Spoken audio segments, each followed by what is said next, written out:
परिश्रम से भाग्य समृद्धि, लाभ के साथ खर्च में वृद्धि। जिंदगी में हादसे होने भी जरूरी है, तभी सही रास्ते की पहचान होती है।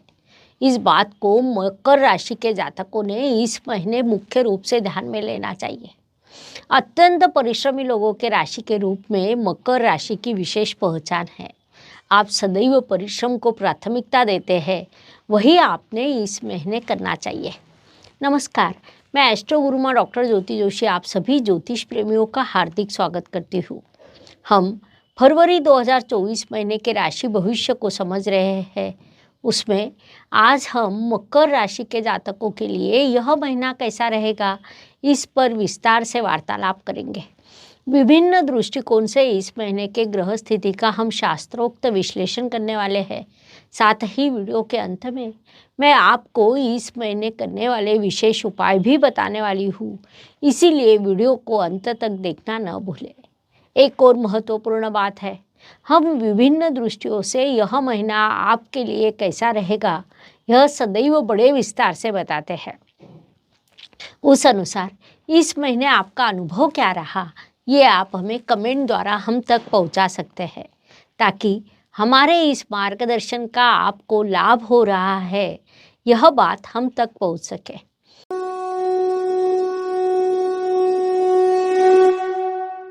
व्यक्तित्व की दृष्टि से जब हम विचार करते हैं तो राशि स्वामी की स्थिति महत्वपूर्ण होती है।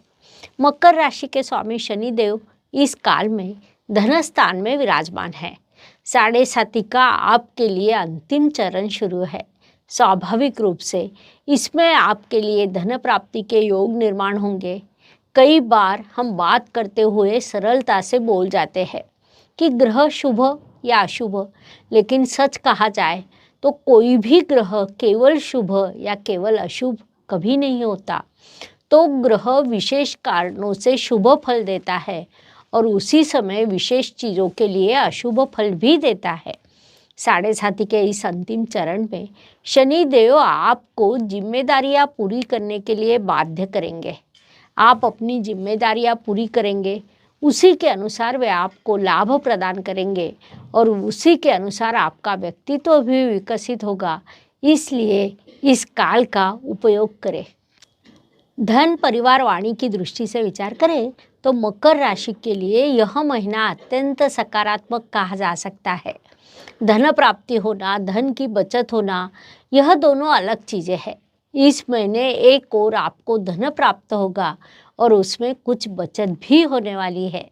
रिश्तेदार आपके घर आएंगे या हो सकता है आप उनके घर जाएं, जिस कारण सकारात्मक वातावरण निर्माण होगा। वैसे भी इस काल में परिवार वृद्धि की संभावना को नकारा नहीं जाएगा। परिवार वृद्धि इस शब्द का प्रयोग जब हम करते हैं तब घर में किसी बच्चे का आगमन होना, घर में बहू का आना, जमाई आना, यह भी परिवार वृद्धि के विभाग है। इस बात को आपने मुख्य रूप से ध्यान में ले। पराक्रम एवं परिश्रम की दृष्टि से विचार करें तो मकर जातकों के लिए यह महीना अत्यंत लाभकारी कहा जा सकता है, क्योंकि आपके तृतीय स्थान में अर्थात परिश्रम स्थान में राहु देव स्वयं विराजमान है। राहु को हम भले ही पाप ग्रह मानते हो, लेकिन वह तृतीय स्थान में शुभ फल देता है। वह उपचय स्थान होने के कारण राहु को विशेष रूप से अच्छा लगता है। उसी समय आपके तृतीय चतुर्थ स्थान में गए हैं, अर्थात मूल रूप से परिश्रमी आपकी राशि इस काल में ग्रहों के सहयोग से अधिक परिश्रम करने वाली है। संक्षेप में कहा जाए तो इन सभी दृष्टियों से यह महीना आपके लिए लाभकारी रहेगा, उसका पूरा उपयोग करें। वास्तु वाहन भूमि सुख शांति की दृष्टि से विचार करें तो मकर जातकों के लिए यह महीना शुभ कहा जा सकता है, क्योंकि इस काल में आपके चतुर्थेश व्यय स्थान में और व्ययेश चतुर्थ स्थान में ऐसी सुंदर ग्रह स्थिति निर्माण हुई है, जिस कारण आपको यात्रा में आनंद की प्राप्ति होगी। यात्रा में सुख शांति का अनुभव प्राप्त होगा। घर का वातावरण भी आनंद एवं सौजन्य से भरा रहेगा। इसलिए इस काल का पूरा लाभ उठाइए। शिक्षा संतति प्रणय की दृष्टि से विचार करें तो मकर जातक इस काल में शिक्षा के लिए बड़ा खर्च करने वाले हैं, जिसे हम उचित एवं सकारात्मक खर्च कह सकते हैं, क्योंकि उससे आपको दीर्घकालीन विकास होता है, दीर्घकालीन लाभ प्राप्त होता है। शिक्षा से, ज्ञान से मनुष्य जीवन समृद्ध होता है। इष्ट देव से आपको आशीर्वाद मिलेंगे। संतति आपकी आज्ञा का पालन करेगी, लेकिन वे खर्च भी करेंगे। इस काल में विवाह इच्छुक वधूवरों के लिए विवाह के सामान्य योग निर्माण होने वाले हैं, इसलिए आपने उस दृष्टि से प्रयास करें। स्वास्थ्य, कर्ज, प्रतिस्पर्धी शत्रुओं की दृष्टि से विचार करें तो मकर जातकों के लिए यह महीना थोड़ा परेशानी का रहेगा, जिस कारण इस काल में अपने स्वास्थ्य का ध्यान रखना आपके लिए अत्यंत आवश्यक रहेगा। हॉस्पिटल पर अत्यंत बड़ा खर्च हो सकता है। स्वास्थ्य संबंधित प्रश्न निर्माण होना, उस कारण हॉस्पिटल जाने का समय आना, यह विभाग दिखाई दे रहा है। इसीलिए अभी से अपने स्वास्थ्य का ध्यान रखें, यह सलाह दी जाती है। विशेष रूप से योग, प्राणायाम, ध्यान जैसी अच्छी चीज़ें आपने करनी चाहिए। यह चीज़ें हमें संस्कृति से विरासत में मिली है, उनका आपने उपयोग करना चाहिए। वह आपके लिए लाभकारी रहेगा। जिन्हें कर्जे की आवश्यकता है, उन्हें वह प्राप्त होने की संभावना है, लेकिन इस महीने लिया हुआ कर्ज लाभकारी रहेगा ऐसा कहा नहीं जा सकता है। इसीलिए सोच समझकर निर्णय ले या थोड़ी प्रतीक्षा करें। कर्ज ना लेना, कोर्ट कचहरी की दहलीज को पार नहीं करना, यह चीज़ें कभी भी उचित होती है। इस बात को मुख्य रूप से ध्यान में लें। नौकरी एवं व्यवसाय की दृष्टि से विचार करें तो मकर जातकों के लिए यह महीना लाभकारी, प्रगतिकारक कहा जा सकता है। आप नौकरी करने वाले हो या व्यावसायिक हो, इस काल में आपको सफलता अवश्य मिलेगी। धन लाभ प्राप्त होगा, काम से समाधान भी मिलेगा, इसलिए इस काल का पूरा उपयोग करें, यह सलाह दी जाती है। भाग्य एवं शुभ संकेत की दृष्टि से विचार करें तो मकर जातकों के लिए यह महीना कई शुभ संकेतों से भरा है। वास्तव में यह महीना आपके लिए थोड़ा अलग है, ऐसा भी हम कह सकते हैं। अर्थात इस काल में आप जितना अधिक परिश्रम करेंगे, उतना आपका भाग्य समृद्ध होगा, ऐसा आपकी कुंडली की ग्रह स्थिति बता रही है। गुरुदेव आपके चतुर्थ स्थान में अर्थात मित्र ग्रह की राशि में विराजमान है। यह आपके लिए भाग्यवर्धक स्थिति कही जा सकती है।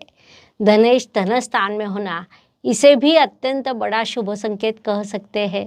इन सभी शुभ संकेतों के आपको अत्यंत शुभ परिणाम प्राप्त होंगे। इस काल का सदुपयोग करें। कर्म की दृष्टि से विचार करें तो आपके कर्मेश इस काल में धन स्थान में विराजमान है, जिस कारण आप जितना अधिक कर्म करेंगे उतना अधिक धन प्राप्त होगा। इतने सीधे शब्दों में हम इस महीने का वर्णन कर सकते हैं। इसलिए अपने कर्म पर, परिश्रम पर ध्यान केंद्रित करें, उससे आपको उचित लाभ प्राप्त होने वाला है। लाभ की दृष्टि से विचार करें तो मकर राशि के लाभेश इस काल में व्यय स्थान में विराजमान है। अन्य ग्रहों से आपको इस काल में विभिन्न प्रकार का लाभ प्राप्त होगा। वास्तव में आपको बड़ा लाभ प्राप्त हो सकता है, लेकिन लाभेश स्वयं व्यय स्थान में जाने के कारण खर्च का प्रमाण भी उस तुलना में बढ़ने वाला है। इस बात को मुख्य रूप से ध्यान में लें। व्यय एवं परदेश गमन की दृष्टि से विचार करें तो मकर जातकों के लिए यह महीना बड़े खर्च का कहा जा सकता है, क्योंकि आपके व्यय स्थान में कई ग्रह इकट्ठा हुए हैं, जिस कारण कई कारणों से खर्च होना, ऐसा उस स्थिति को का अर्थ होता है। यात्रा, मौज मस्ती, हॉस्पिटल, ऐसी सभी चीज़ें उसमें लागू होती है। कोई बड़ा खर्च पढ़ाई पर भी हो सकता है। खर्च निर्माण होने के बाद थोड़ा तनाव तो आ सकता है, इसलिए वैसी मानसिकता पहले से ही बना ले, यह सलाह आपको दी जाती है। हर दिन हर किसी के लिए समान नहीं होता। जीवन सुख दुख और उतार चढ़ाव से भरा है। उस अनुसार महीने के कुछ दिन सभी के लिए अत्यंत शुभ होते हैं, तो कुछ दिन अशुभ, तनाव और संघर्ष से भरे होते हैं। इस अवधि में हम कैसा व्यवहार करते हैं, इससे हमारी सफलता निर्धारित होती है। उस दृष्टि से विचार करें तो मकर जातकों के लिए 8, 17 और 27 यह दिन शुभ रहेंगे। इसलिए प्रयास करें कि इन दिनों में सबसे आवश्यक कामों को पूरा किया जाए। साथ ही 6, 15 और 23 यह दिन अशुभ रहेंगे। तो हो सकता है कि इन दिनों में आपका संघर्ष बढ़ेगा। इसलिए आपको इन दिनों की उचित योजना बनानी होगी ताकि आपका मानसिक स्वास्थ्य बना रहे। उपायों की दृष्टि से विचार करें तो ज्योतिष में अत्यंत छोटे छोटे लेकिन बहुत बड़ा परिणाम करने वाले उपाय बताए गए हैं। अशुभ चीज़ों की अशुभता कम करने का, शुभ चीज़ों की शुभता बढ़ाने का उनमें सामर्थ्य होता है। उस अनुसार जनवरी माह के उपायों का विचार करें तो मकर जातकों को शनि देव का प्रबल करने का उपाय सूचित किया जाता है। आप ब्लैंकेट, चप्पल, जूते, लोहा, काले कपड़े, नारियल जैसी चीज़ों का दान कर सकते हैं। साथ ही शनिवार को सरसों का तेल, भैंस या काली गाय भी दान कर सकते हैं, जिस कारण साढ़े साथी की परेशानी कम होती है। इसलिए यह उपाय अवश्य करना चाहिए, उसके आपको शुभ परिणाम प्राप्त होंगे। इस प्रकार मेष से लेकर मीन तक हर राशि के लिए फरवरी 2024 कैसा रहेगा यह समझाने के लिए हमने 12 वीडियो आपके इस चैनल पर अपलोड किए हैं। ये वीडियो अच्छा लगा हो तो उसे आप लाइक ज़रूर करेंगे, साथ ही शेयर और सब्सक्राइब करें। कमेंट बॉक्स में हर हर ज्योतिष, घर घर ज्योतिष लिखना ना भूलें। धन्यवाद। शुभम भवतु। जय ज्योतिष। ज्योतिष का अध्ययन तथा शास्त्र की शास्त्रीय तरीके से पढ़ाई करने के लिए मेरी 2 किताबें प्रकाशित हो चुकी है, उनका अवश्य लाभ लीजिए। Please like, share and subscribe the channel. और हाँ, बेल आइकॉन दबाना ना भूलें। धन्यवाद।